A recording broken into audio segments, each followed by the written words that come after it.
tidak ada yang sakit, ya alhamdulillah. Untuk kebersihan sudah tidak ada sampah ya.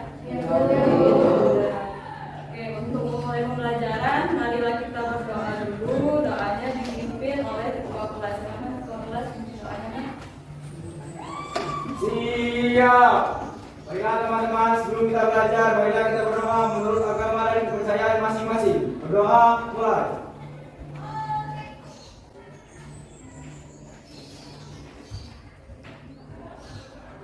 Berdoa selesai. Beri salam.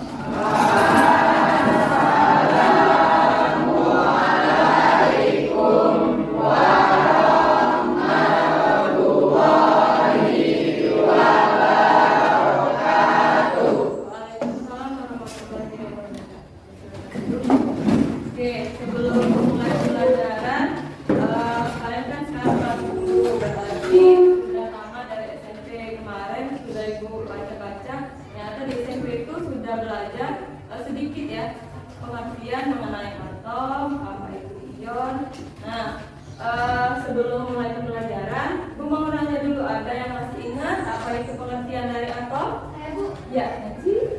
atom adalah suatu materi yang tidak bisa dibagi-bagi. Nah, ya itu pengertian dari model atom dan delta. Nah, sekarang yang kita yakini adalah model atom mekanika kuantum. Atom adalah satu satuan dasar materi yang terdiri dari awan elektron yang bermuatan negatif dan inti atom yang memiliki proton yang bermuatan positif dan neutron yang bermuatan negatif. Netral ya, kalau neutron itu netral, kalau proton positif, sedangkan elektron negatif. Nah, dari yang pengertian Cindy katakan tadi ke pengertian yang sekarang itu berarti ada perkembangan model atomnya. Nah, itu yang akan kita pelajari hari ini ya. Jadi tujuan pembelajaran kita hari ini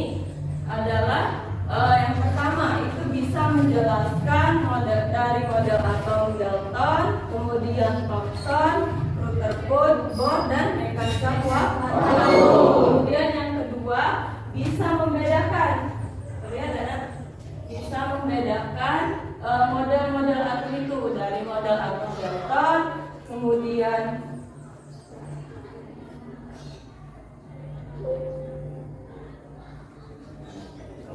Thomson, Bohr, Rutherford, dan mekanika kuantum. Kemudian bisa menganalisis partikel dasar penyusun atom yang sudah dijelaskan tadi. Ada elektron, ada proton, dan neutron. Ada 3 partikel dasar penyusun atom. Kemudian yang keempat itu bisa menganalisis perkembangan model atomnya dari model atom Dalton, Thomson, kemudian Rutherford, Bohr, dan mekanika kuantum. Jadi untuk hari ini, untuk pertemuan ini ada 4 ya. Nah, untuk yang kelima dan keenam itu untuk pertemuan selanjutnya kita akan membuat replika sederhana mengenai model-model atom menggunakan alat bahan yang sederhana.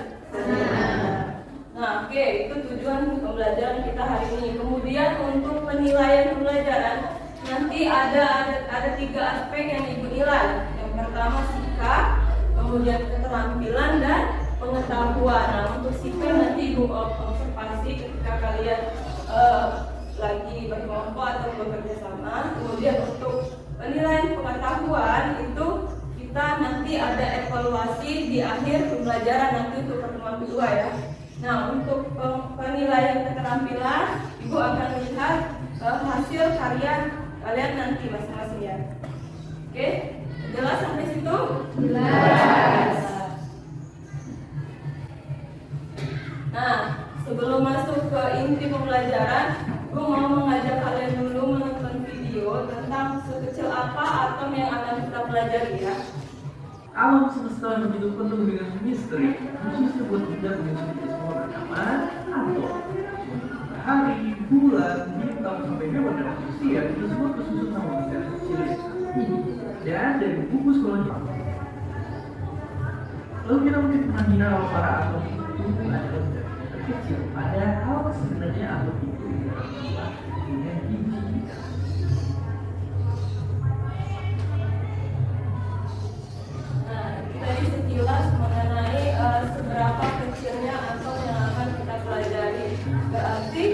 sudah terbayang ya oleh kalian atom itu kecil apa?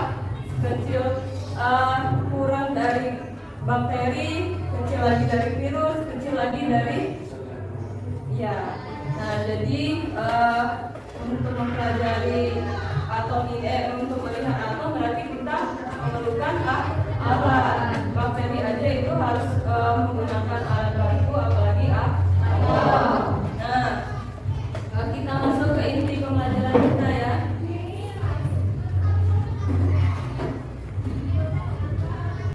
Jadi di inti pembelajaran kita itu ada yang namanya orientasi masalah. Jadi ibu di sini akan menunjukkan masalah pada kalian, masalah dari kehidupan sehari-hari ya. Coba kita bahas dulu susulan masalah ini. Jadi ada satu kasus suatu hari dia ini terburu-buru ke dapur karena kehausan. Tiba-tiba dia melihat gelas yang berisi air jernih. Nah, kemudian dia langsung minum tanpa pikir panjang. Setelah dia minum, tiba-tiba dia tersedak karena air yang dia minum tadi asin. Kira-kira itu kenapa? Pasti ada nggak? Nah, pertanyaan selanjutnya, kenapa air yang sama-sama jernih, misalkan air putih sama-sama jernih, yang satunya dikasih garam kan masih jernih, yang satunya yang jernih, yang memang air minum jernih. Nah, kenapa air yang sama-sama jernih ini memiliki rasa yang berbeda? Ada yang tahu tuh hipotesis awalnya? Karena garam yang dikasih air tersebut telah larut. Iya, telah larut. Artinya kalau telah larut tidak terlihat lagi oleh mata kita kan. Tetapi garam itu, sifat dari garam itu masih ada, cuma tidak bisa kita lihat. Nah, itulah yang menjadi dasar para ilmuwan itu untuk mempelajari tentang atom. Jadi walaupun tidak terlihat atom ini, kalau kita kumpulkan banyak itu akan menjadi suatu materi yang kita bisa lihat ya. Oke. Nah, jadi untuk menyelesaikan masalah yang sudah disebutkan tadi, kita akan diskusi secara kelompok. Nah, silakan berkelompok sesuai dengan kelompok yang sudah kita sepakati kemarin. Oke, silakan Nak.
lagi orientasi masalahnya, dibaca lagi yang sudah Ibu jelaskan tadi. Kemudian di situ ada perlu yang diketahui. Coba siapa yang mau membacakan perlu diketahui. Sebelum menyelesaikan masalah kita ada bacaan di situ perlu diketahui. Ada yang siapa yang mau membacakan? Ya.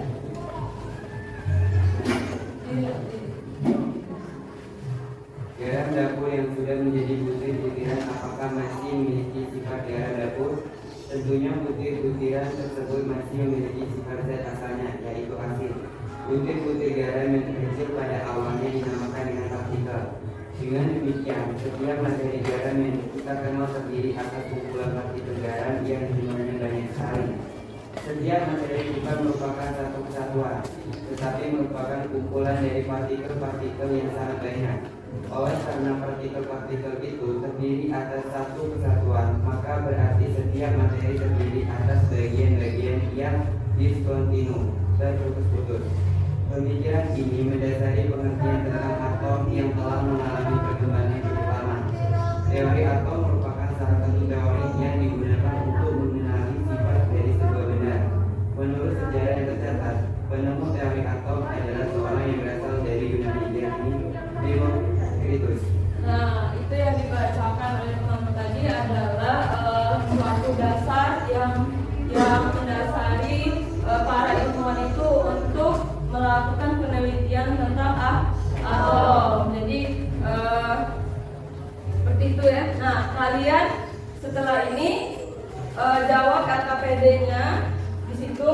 Setelah ada bacaan perlu diketahui, apakah yang kalian ketahui tentang atom? Langsung dijawab ya. Ini untuk hipotesis awalnya, apa yang kalian ketahui tentang atom. Kemudian pada tahap penyelidikan masalah, kalian mengumpulkan informasi dulu sebelum menjawab LKPD-nya ya. Jadi di situ apa yang dimaksud dengan atom, kemudian apakah yang menjadi dasar teori atom Dalton, kemudian bagaimana model atom menurut Dalton, kenapa demikian ya, seperti itu. Sampai ke tahap pengolahan hasil. Jadi setelah kalian mendapatkan informasi yang tadi, yang penyelidikan masalah, kalian ada tahap pengolahan hasilnya. Jadi dari situ kalian simpulkan di mana letak ditemukannya elektron, kemudian ditemukannya inti atom, kemudian ada kulit atom. Apakah pada saat teori atom Dalton ataukah pada saat teori atom Thomson, Rutherford atau Bohr ya. Nah, kemudian untuk tahap analisis dan verifikasi hasil ada kelemahan-kelemahan dari teori atom masing-masing ya. Terus di situ apa yang menjadi dasar munculnya teori atom Thomson, kemudian dan lain-lain. Nah, sebelum kalian menjawab LKPD, Ibu kasih waktu dulu untuk kalian mencari informasi sebanyak-banyaknya untuk menjawab LKPD yang sudah Ibu bagikan. Jadi yang pertama informasinya ada di bahan ajar yang sudah Ibu bagikan. Di situ kalian baca dulu. Kemudian setelah kalian baca, nanti Ibu akan menayangkan video lagi mengenai pengumpulan informasinya ya. Jadi untuk membaca, Ibu kasih waktu sekitar 15 menit ya. Oke, silakan.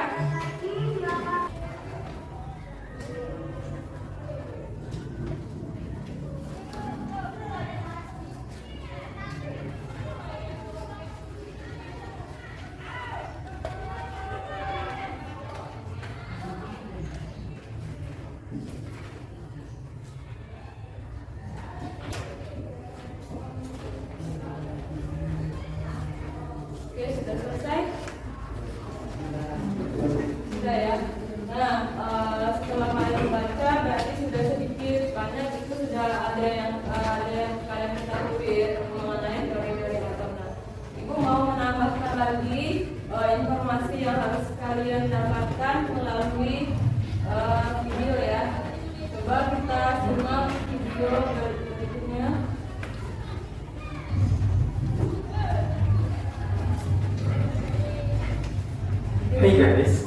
video kali ini, kita akan belajar mengenai bab struktur atom.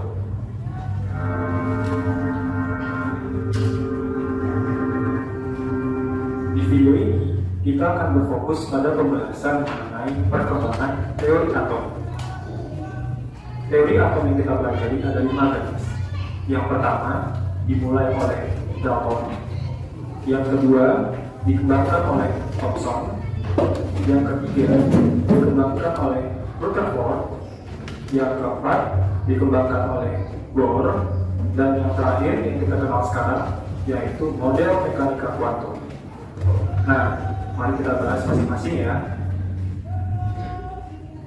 Dalton mengatakan bahwa atom berbentuk seperti bola pejam yang tidak bermuatan. Hal ini dikemukakan oleh Dalton melalui postulatnya, yaitu yang pertama, atom merupakan bagian terkecil dari materi yang sudah tidak dapat dibagi-bagi lagi. Kedua, unsur yang sama tersusun dari atom-atom yang identik. Unsur yang berbeda tersusun dari atom-atom yang berbeda pula. Ketiga, atom-atom bergabung membentuk senyawa dengan perbandingan bilangan bulat dan sederhana.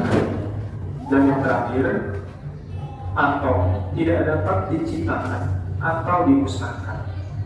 Dari postulat yang dikemukakan oleh Dalton, selain menjelaskan teori atomnya, terdapat kelebihan pada postulat tersebut, di mana dari poin nomor 3 dan 4, Dalton dapat menerapkan hukum kekekalan massa atau hukum Lavoisier dan hukum perbandingan tetap dari Proust.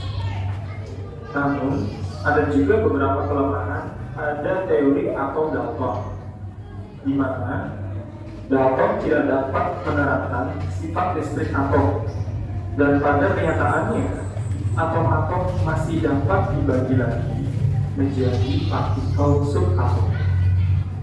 Selanjutnya, teori atom.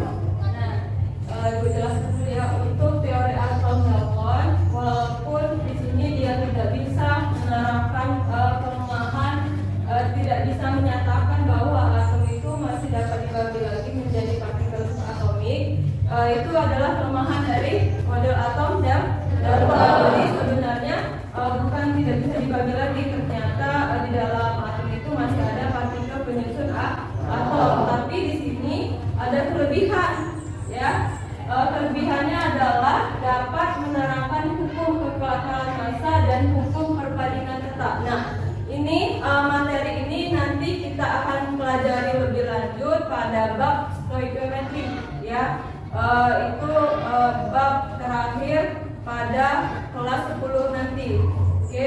Jadi kelebihannya itu, walaupun terdapat kelemahan di model Dalton ini, terdapat kelebihannya yang menjadi bahan pembelajaran juga nantinya pada kelas 10 di semester akhir ya. Nah, oke, kita lanjut. Oke, sampai sini yang model atom Dalton. Ya. Dalton ini dikembangkan oleh teori atom Thomson. Thomson mengemukakan bahwa atom berbentuk bola pejam yang bermuatan positif, dan di permukaan atom terdapat partikel-partikel elektron yang menyelimutinya, sehingga atom bermuatan netral. Jika digambarkan model atomnya seperti roti bisnis, Thomson mengemukakan teori atomnya berdasarkan percobaan tabung siar katoda dan menemukan partikel subatom, yaitu neutron. Pada percobaan tersebut, berkas sinar ditembakkan dari katoda ke anoda dan melalui lubang atau celah hingga menuju layar dan menghasilkan pendarat cahaya. Thomson berasumsi bahwa yang membuat pendarat pada layar merupakan suatu partikel, sehingga pada pengujiannya Thomson menempatkan sebuah baling-baling atau roda di antara katoda dan anoda, dan ketika dihubungkan dengan sumber arus, baling-baling atau roda tersebut bergerak. Hal ini menandakan bahwa memang berkas sinar katoda merupakan suatu partikel materi, Ketika tabung katoda dipasang plasmanya, ternyata berkas sinar dibelokkan oleh plat menuju atau mendekati kutub positif pada plat. Hal ini mengindikasikan bahwa partikel berkas sinar katoda memiliki muatan negatif dan berikutnya dikenal sebagai elektron. Jadi, kelebihan dari teori atom yang dikemukakan oleh Thomson yaitu dapat menerangkan adanya partikel subatom dan juga dapat menerangkan sifat listrik atom. Namun, kelemahannya yaitu Thomson tidak dapat menjelaskan susunan muatan positif dan negatif dalam atom, yang kemudian dikembangkan lagi pada teori atom Rutherford. Rutherford menemukan negatif dalam atom, yang Penjelasan lagi. Nah, untuk model atom J.J. Thomson, dia melakukan percobaan lagi dari kelemahan model atom Dalton tadi. Jadi dia melakukan percobaan dengan menggunakan sinar katoda. Ternyata setelah diberi kutub positif dan negatif, ternyata sinarnya berbelok ke arah positif. Berarti di dalam materi katoda tadi berarti ada suatu partikel yang bermuatan negatif. Nah, disitulah awal ditemukan elektron. Berarti di dalam atom itu bukan hanya bola pejal, bukan hanya bola pejal saja, ternyata ada partikelnya penyusunnya. Nah, di dalam Thomson inilah berarti ditemukan partikel elektron yang negatif tadi. Tapi kelemahannya di sini model atom Thomson tidak bisa menjelaskan susunannya. Dia hanya menjelaskan kalau atom itu seperti roti kismis tadi dikatakan kan. Jadi roti kismis itu bulat. Jadi yang bulat itu positif, sedangkan ada butiran-butiran di permukaannya itu elektron yang bersifat negatif. Nah, itu kelemahannya ya. Tapi di sini dia sudah menemukan adanya partikel yang bermuatan negatif. Paham kan itu? Nah, jadi itu untuk Thomson. Ada yang ingin ditanyakan untuk Thomson? Tidak jelas ya? Jadi untuk Thomson dia percobaannya adalah menggunakan sinar katoda, sinar tabung katoda ya. Yang lanjut. kemudian dikembangkan lagi pada teori atom Rutherford. Rutherford mengemukakan bahwa atom memiliki inti atom bermuatan positif dan elektron memiliki inti. Teorinya didasarkan pada percobaan hamburan sinar alfa pada lempeng emas tipis. Berkas sinar alfa ditembakkan melalui celah pada partikel menuju ke lempeng emas dan dihamburkan ke layar dan menghasilkan pecahan cahaya. Pada percobaan tersebut terdapat beberapa fakta yang didapat. Dari berkas sinar alfa yang dilewatkan ke lempeng emas, ternyata mayoritas sinar diteruskan ke belakang lempeng yang terlihat dari pendaran yang dihasilkan. Jika kita gambarkan, kondisinya kira-kira seperti ini guys. Jadi, kebanyakan sinar alfa diteruskan ke layar yang artinya hampir semua bagian atom merupakan ruang hampa atau ruang kosong. Berikutnya, terdapat berkas sinar alfa yang dibelokkan.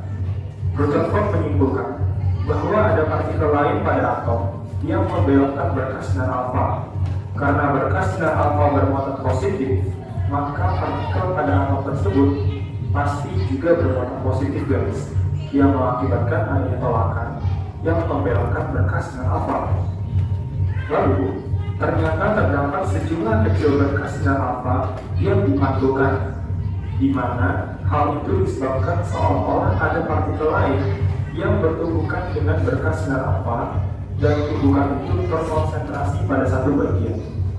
Hal ini membuat Rutherford menyimpulkan bahwa atom memiliki partikel bermuatan positif yang berada di tengah-tengah atom yang selanjutnya disebut sebagai inti atom.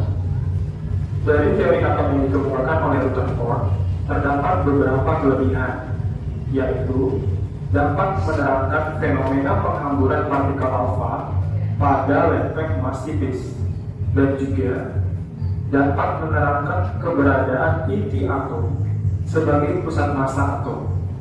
Namun, ada juga kelemahan pada teori atom Rutherford, di mana Rutherford tidak dapat menjelaskan mengapa elektron tidak jatuh atau menabrak inti.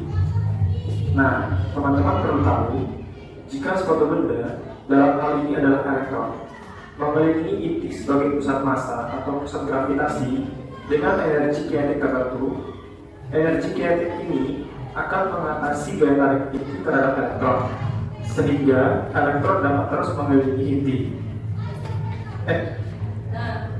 Ibu jelaskan lagi ya. Untuk model atom tersebut, dia menggunakan percobaan sinar alfa. Kan tadi yang Thomson itu bentuknya belum diketahui secara pasti, ya. Masih seperti bola seperti itu. Terus di bagian sekitarnya itu ada elektron seperti itu ya. Nah, setelah ditembakkan ini logikanya lempeng ini percobaan pada atomnya seperti itu ya, Pak. Ditembakkan menggunakan sinar alfa. Ternyata sebagian besar sinar alfa itu menembus lempeng. Artinya berarti atom itu ada ruang hampa seperti itu, tidak kejal, tidak penuh ya. Jadi seperti ini modelnya. Jadi kalau sinar alfanya tadi ditembakkan, berarti kalau yang lurus tadi kan ada yang lurus, ada yang belok, kemudian ada yang terpental ya. Nah, kalau yang lurus berarti dia tembakannya itu ke sela-sela sini yang ruang hampa tadi. Ngerti maksudnya? Ngerti. Nah, yang sebagian itu kenapa terpental, berarti sinar alfanya ini pas ke inti atom. Sinar alfa kan negatif ya. Kalau dia terpental berarti dia pas di bagian inti. Jadi nantinya dia terpental. Nah, yang untuk sinarnya yang lurus berarti dia lewat ke sela-sela sini ya. Ngerti maksudnya? Jadi dari model atom yang belum tahu dan belum jelas, tadi yang Thomson belum jelaskan bentuknya, sekarang sudah agak jelas. Jadi atom itu sama Rutherford ini digambarkan seperti tata surya ya. Ada inti, kemudian ada yang ruang hampanya, itu elektronnya ternyata mengelilingi atom. Paham dengan percobaan Rutherford? Nah, berarti di sini di percobaan Rutherford ini ditemukanlah inti atom. Oke, lanjut ya.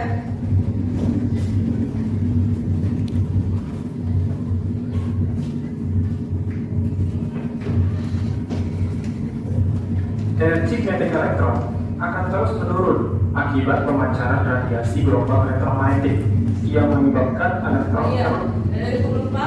Nah, tapi kelemahan dari Rutherford ini, dia tidak bisa menjelaskan mengapa elektron itu tidak jatuh ke inti. Nah, kan tadi intinya bermuatan positif, sedangkan elektron yang mengelilinginya itu bermuatan negatif. Kalau di fisika itu belajarnya kalau misalkan lama-lama, kalau elektron mengelilingi inti yang bermuatan positif, lama-lama dia akan jatuh ke inti. Dan kenyataannya tidak seperti itu ya. Itu kelemahan untuk teori atom Rutherford ya. Oke, lanjut. terus kehilangan energi dan akan bergerak mendekat atau menabrak inti. Namun, ternyata hal tersebut pada kenyataan tidak terjadi, guys. Kelemahan teori atom Rutherford kemudian dijawab oleh teori atom berikutnya, yaitu yang dikembangkan oleh Bohr. Apabila elektron bergerak mengelilingi inti dengan lintasan berbentuk spiral, maka seharusnya energi atau spektrum yang dipancarkan akan bersifat kontinu. Namun, Bohr melalui percobaan spektrum atom hidrogennya mendapati bahwa spektrum atom bersifat diskrit atau terputus-putus. Spektrum atom yang diskrit ini menunjukkan bahwa atom hanya memancarkan cahaya dengan panjang gelombang tertentu, yang artinya elektron dalam atom hanya beredar dalam lintasan dengan energi tertentu yang disebut kulit atom. Bohr pada percobaan spektrum atom hidrogen menemukan fakta bahwa elektron dapat berpindah-pindah lintasan sambil menyerap atau melepas sejumlah energi. Perpindahan elektron dari tingkat energi rendah ke tingkat energi tinggi akibat menyerap sejumlah energi disebut dengan eksitasi. Keadaan eksitasi ini hanya berlangsung sementara saja ya guys, karena elektron yang menyerap energi tersebut menjadi tidak stabil, sehingga elektron akan kembali lagi ke keadaannya yang semula dengan melepas energi yang diserap tadi. Perpindahan elektron dari tingkat energi tinggi ke tingkat energi yang lebih rendah sambil melepas sejumlah energi disebut emisi, dan besar energi yang diemisikan atau dipancarkan bisa dihitung dengan rumus E sama dengan H kali frekuensi sama dengan H kali C per lambda. Jadi frekuensinya bisa diuraikan menjadi C, yaitu kecepatan cahaya dibagi dengan lambda atau panjang gelombang. H sendiri merupakan konstanta Planck. Energi perpindahan elektron pada lintasan atau kulit atom dapat dihitung juga dengan menganggap setiap lintasan atau kulit atom merupakan tingkat energi yang dilambangkan dengan N, mulai dari tingkat dasar N sama dengan 1 dan seterusnya, dengan rumus E sama dengan minus RH kali 1 per N kuadrat dikurang 1 per M kuadrat. Tanda minus sebagai notasi tambahan yang menandakan pelepasan energi atau bersifat eksoterm. RH merupakan konstanta Rydberg yang nilainya 2,18 kali 10 pangkat minus 18 joule atau juga bernilai 13,6 elektron volt. M adalah kulit yang dituju dan M adalah kulit asal. Jadi, kelebihan teori atom Bohr yaitu dapat menjelaskan kelemahan teori atom Rutherford, di mana elektron tidak akan jatuh ke inti karena pergerakan elektron terjadi dalam lintasan yang stasioner atau tetap. Lalu, Bohr juga dapat menerangkan spektrum emisi dan absorpsi dari atom hidrogen. Sementara kelemahan dari teori atom Bohr yaitu tidak dapat menjelaskan penyimpangan spektrum atom yang lebih besar dari hidrogen. Lintasan elektron pada kenyataannya berbentuk elips, bukan lingkaran, dan posisi elektron tidak dapat ditentukan secara pasti. Selain itu, Bohr juga tidak dapat menjelaskan efek Zeeman, yaitu peristiwa terpisahnya spektrum garis ketika dilewatkan pada suatu medan magnet. Oke guys. Kalau yang untuk model atom Bohr, kalian sampaikan aja ini ya, rumus-rumusnya itu tidak masuk dalam materi kita. Yang kita fokuskan adalah kelebihan dan kekurangannya. Jadi yang Rutherford tadi tidak bisa menjelaskan kenapa elektron itu tidak jatuh ke inti. Nah, ternyata setelah dilakukan penelitian oleh Bohr, itu ternyata ada tingkat energinya. Ternyata bentuknya itu bukan elektronnya itu bukan mengelilingi sama seperti ini ya, bukan seperti ini, tetapi dia ada tingkatan energi. Jadi ada misalkan ini inti atom, ini ada namanya kulit atom, ada kulit-kulitnya ternyata, bukan seperti ini ya, ada kulit-kulitnya. Ini yang dinamakan dengan tingkat energi. Tadi ada S1 kulit pertama, kemudian kulit kedua, N2.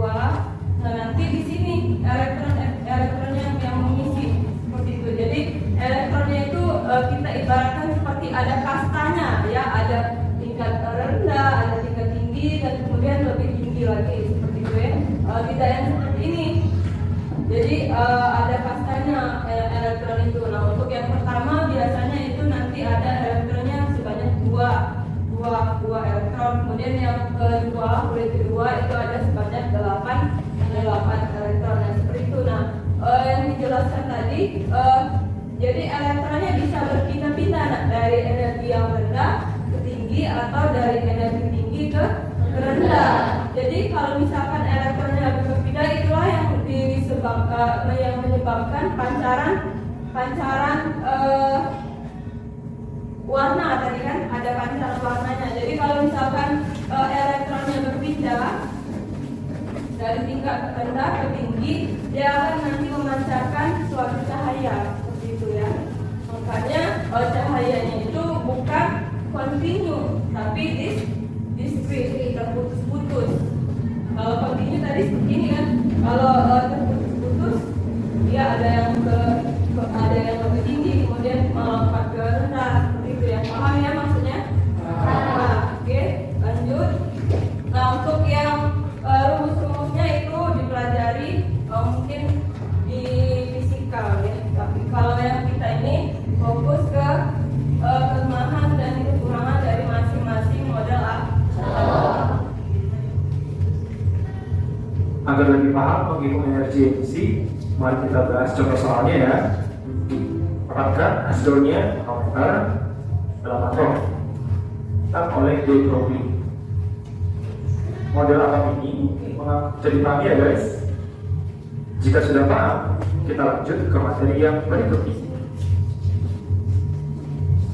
Berikutnya, model atom mekanika kuantum atau teori atom modern. Model atom ini menganggap bahwa elektron bukan partikel diskrit seperti yang dijelaskan oleh Bohr.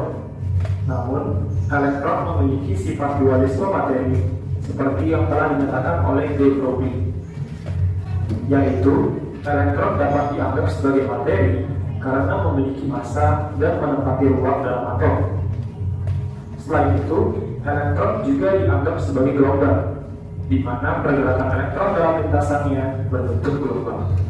Kemudian, Schrödinger menemukan persamaan gelombang yang menjelaskan sifat dari gelombang elektron ini. Teori atom modern mengemukakan bahwa atom memiliki inti atom dan elektron menempati ruang yang disebut orbital, yaitu ruang tempat peluang atau kebolehjadian terbesar ditemukannya elektron. Hal ini didasari oleh prinsip ketidakpastian dari Heisenberg yang mengatakan bahwa akibat pergerakan elektron secara terus-menerus berpindah, maka sangat sulit untuk mengetahui posisi suatu elektron dalam atom dengan pasti. Namun, elektron tersebut akan lebih sering berada pada suatu ruang yang disebut dengan orbital tadi. Kelebihan dari teori atom ini yaitu dapat mengidentifikasi proton dan neutron berlokasi di inti atom dan juga elektron serta kebolehjadian yang ditemukan di orbital. Lalu, teori ini juga menjelaskan bagaimana mengukur perubahan energi eksitasi dan emisi elektron.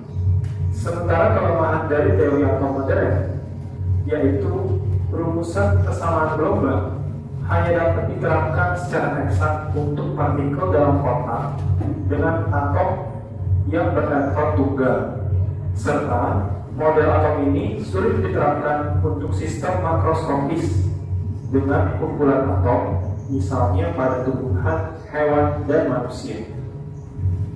Oke guys, sampai di sini bisa dipahami ya. Nah, untuk model mekanika kuantum akan kita pelajari yang lengkapnya di konfigurasi elektron nantinya ya. Sudah pembelajaran perkembangan model atom, ada yang namanya konfigurasi elektron. Nanti kita akan dalami di materi itu. Nah, sekarang kita fokus untuk kelemahan dan kelebihannya dulu ya. Nah, untuk mekanika kuantum paham juga? Nah, sekarang ada yang mau ditanyakan lagi? Sudah clear semuanya? Clear. Nah, tugas kita selanjutnya adalah menjawab LKPD yang sudah dibagikan. Silakan jawab dari tahap penyelidikan masalah, kemudian di situ ada tahap pengolahan hasil, kemudian tahap analisis dan verifikasi hasil. Oke, silakan Ibu kasih waktu Sekarang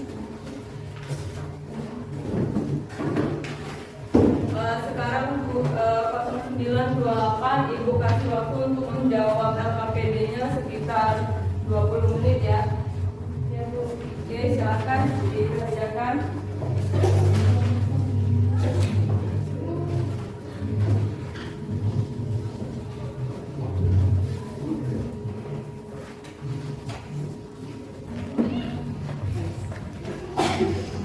Yang jawab LKPD-nya sudah ada yang sampai ke kelemahan atau menurut tersebut? Ada yang sudah? Ada yang sudah? Ya, coba Darcy.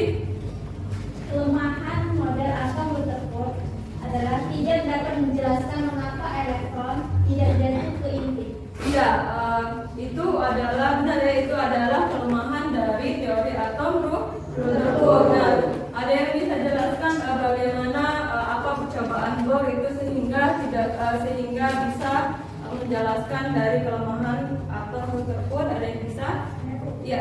Percobaannya tabung sinar hidrogen, Bu. Nah, ya benar. Jadi tabung sinar hidrogen. Oke, itu untuk tahap analisis ya. Nah, untuk pengolahan hasil ada yang sudah mengerjakan untuk tahap pengolahan hasil? Ya. Nah, coba Ibu mau tanya untuk pengolahan hasil atom sebagian bagian terkecil dari materi. Nah, itu termasuk Dalton, Thomson, atau Rutherford atau Bohr? Ada yang bisa jawab? Iya. Dalton, iya benar sekali ya. Tepuk tangan coba untuk kalian. Nah, untuk elektron, coba untuk elektron, di mana ditemukannya elektron? Di teori atom mana? Ada yang tahu? Yang elektron?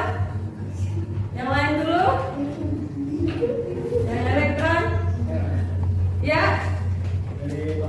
Iya benar. Tadi kan yang Thomson dia menggunakan percobaan apa nak yang Thomson?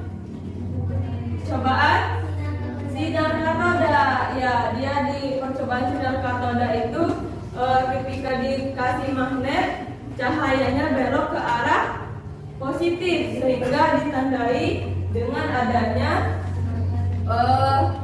di dalam atom itu adanya elektron, adanya partikel yang bersifat negatif. Nah, benar ya. Nah, untuk inti atom di mana ditemukan? Siapa yang bisa?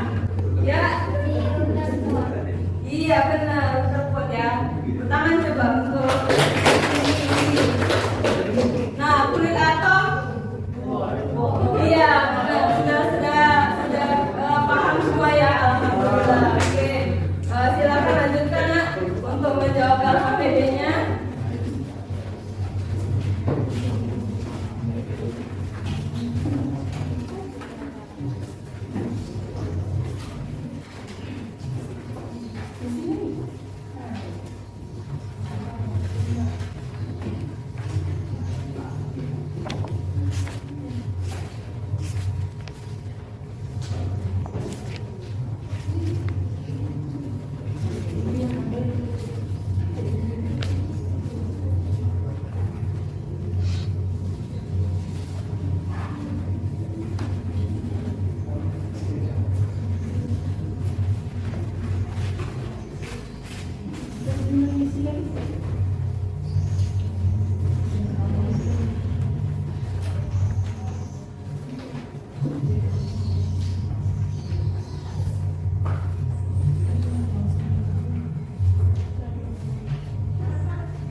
Nah, sudah selesai semua? Sudah. Nah, sekarang karena sudah di akhir pembelajaran, kita evaluasi dulu pembelajaran kita hari ini. Nah, Ibu minta untuk mengevaluasinya, kita simpulkan apa hasil dari kita belajar hari ini. Nah, untuk model Dalton, siapa yang mau menyimpulkan? Nah, angkat tangannya.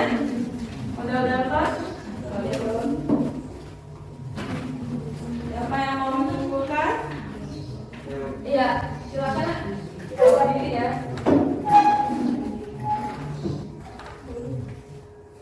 Model model Dalton 1776 sampai 1844 adalah ilmuwan yang pertama mengembangkan model atom pada 1803 hingga 1808. Hipotesis Dalton digambarkan dengan model atom sebagai pola sijil seperti tolak peluru. Teori atom Dalton didasarkan pada anggapan semua benda tersusun atas atom. Atom-atom tidak dapat dibagi maupun dipecah menjadi bagian lain.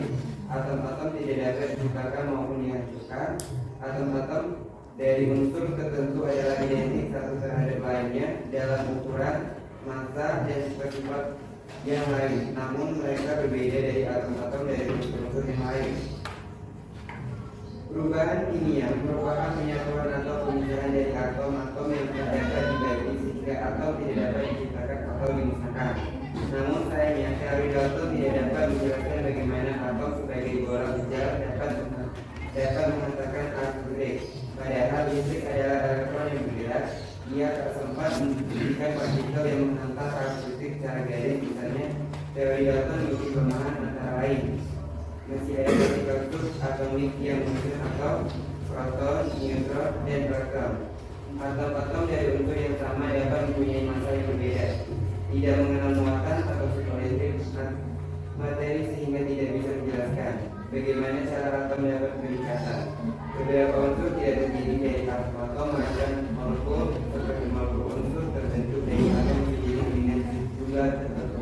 Iya, benar. Coba pertama untuk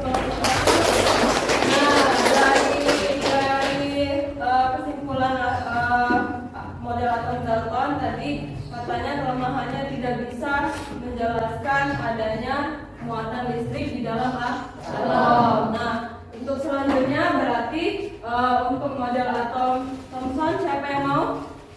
Ya, silakan. Kesimpulan dari model atom Thomson adalah yang pertama dari percobaan dengan tabung kathoda bahwa Thomson dapat menerangkan subatom.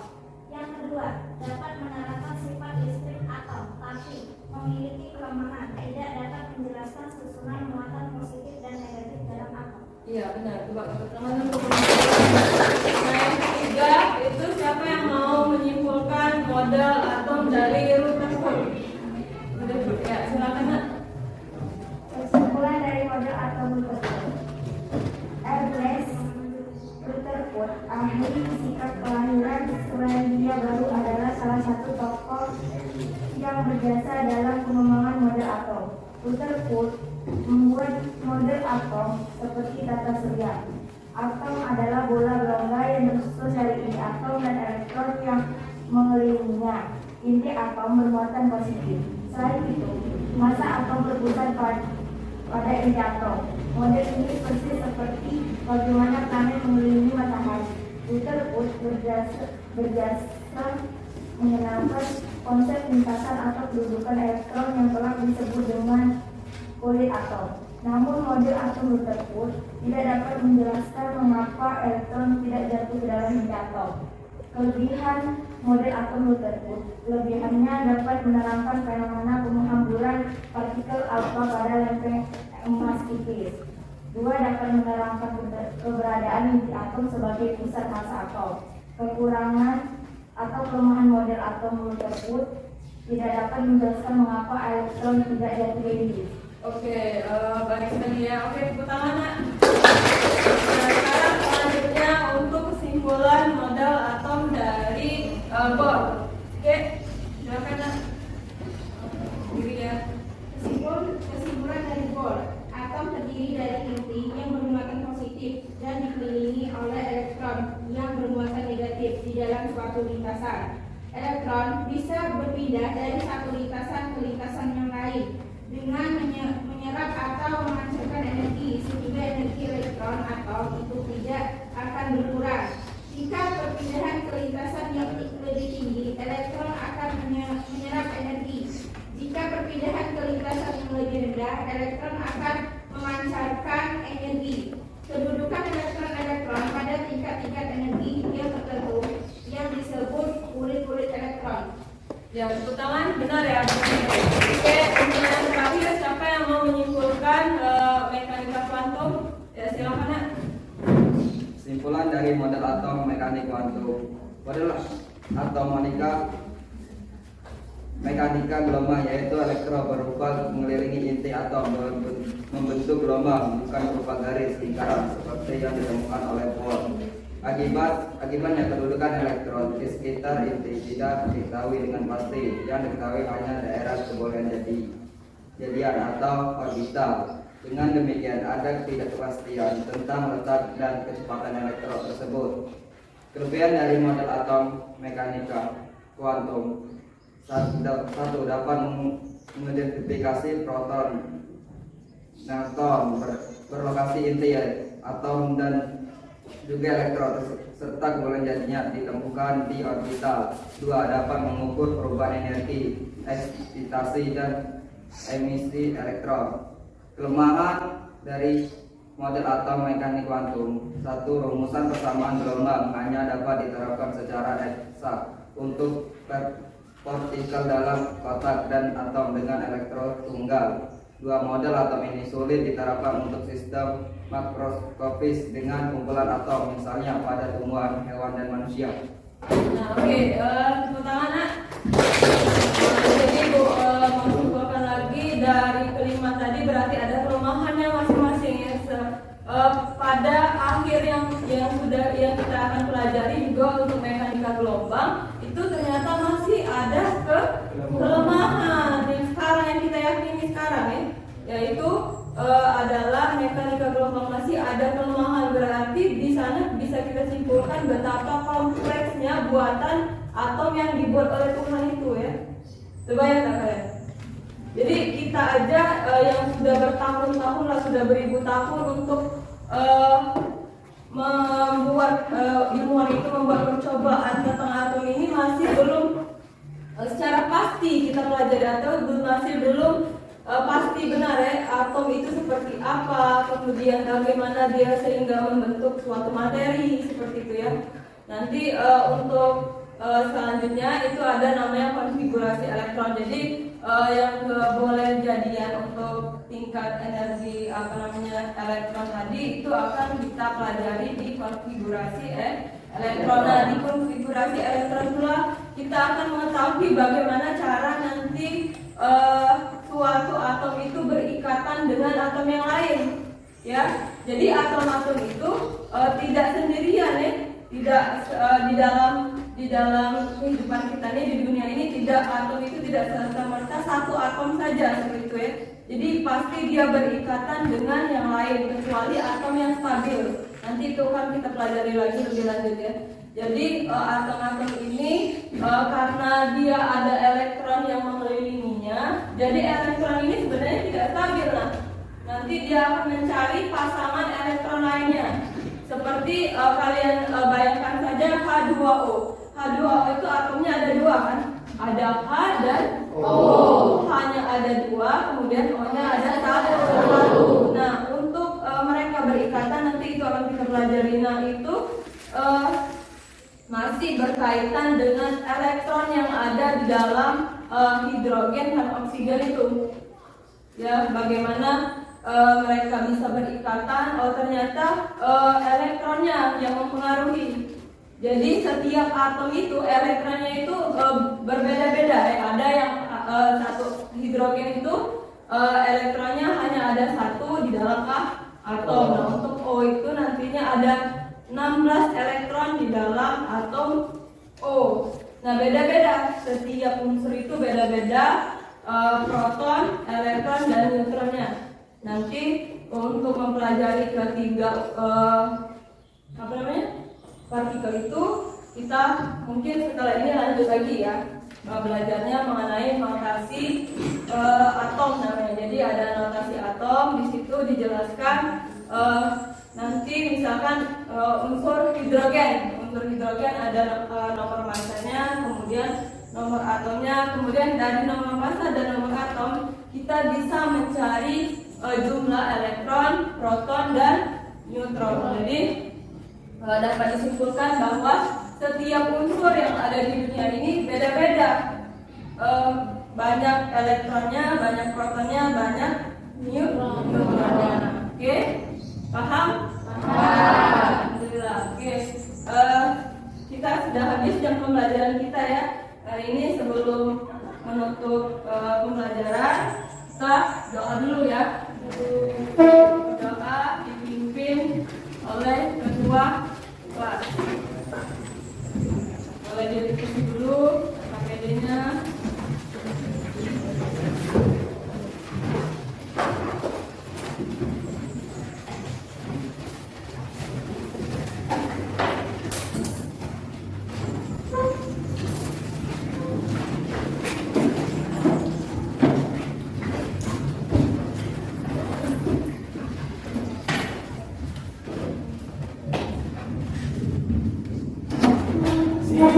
Siap.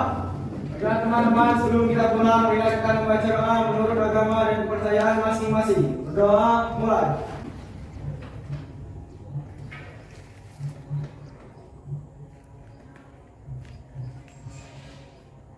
Berdoa selesai. Beri salam.